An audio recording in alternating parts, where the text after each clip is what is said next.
डेरा इस्माइल खान में security force जे operation दौरान ब दहशतगर्द मारी विया। पाक फौज जो कर्नल शहीद। पाक फौज जे तर्जमान मूजिब सिक्योरिटी फोर्स टांक वेझो दहशतगर्दन जी पनाह गाहनि ते कार्रवाई कंदे डेरा इस्माइल खान में दहशतगर्दी जी कोशिश नाकाम बनाए छॾी।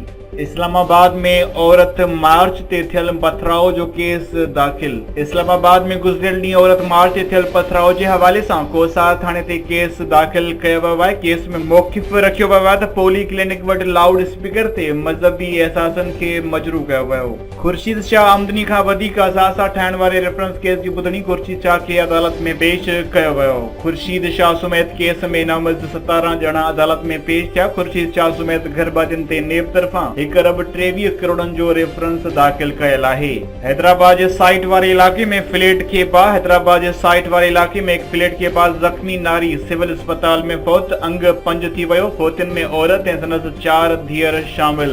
ऐं कोरोना वायरस इटली में फौतियुनि जो अंग 366 थी वियो। ॿुधायो पियो वञे त हिकु ॾींहं में 133 माण्हू फौत थिया, जॾहिं त वायरस जे पखेड़ खे रोकण लाइ हुकूमत पंहिंजे लॻभॻि 1 करोड़ 60 लख माण्हुनि खे करंटीना में मुंतक़िल करे छॾियो।